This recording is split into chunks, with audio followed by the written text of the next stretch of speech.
রাজশাহীর বাঘা উপজেলায় আঞ্চলিক তথ্য অফিস রাজশাহীর আয়োজনে গুজব প্রতিরোধে গণমাধ্যমের ভূমিকা শীর্ষক গণমাধ্যম কর্মীর অংশগ্রহণে মতবিনিময় সভা অনুষ্ঠিত হয়েছে।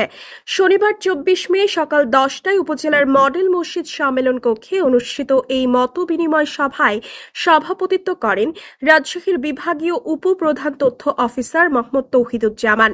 অনুষ্ঠানে প্রধান অতিথি হিসেবে উপস্থিত ছিলেন উপজেলা সহকারী কমিশনার ভূমি সাবিহা সুলতানা ডলি। এ সময় উপস্থিত ছিলেন তথ্য অফিসার শারমিন জাহান স্মিতা, প্রশাসনিক কর্মকর্তা মনোজিৎ কুমার মজুমদার, সহকারী তথ্য অফিসার আব্দুল আলিম, তথ্য সহকারী রুহুল আমিন, কনকুজ্জামান, ফটোগ্রাফার রফিদ আল তাহমিদ ও বাঘা প্রেস ক্লাব সহ উপজেলার অন্যান্য প্রেস ক্লাবের সদস্যবৃন্দ। সভায় বক্তব্যকালে বক্তারা গুজব প্রতিরোধে গণমাধ্যমের দায়িত্বশীল ভূমিকার উপর গুরুত্ব আরোপ করেন এবং তথ্য যাচাইয়ের প্রয়োজনীয়তা তুলে ধরেন।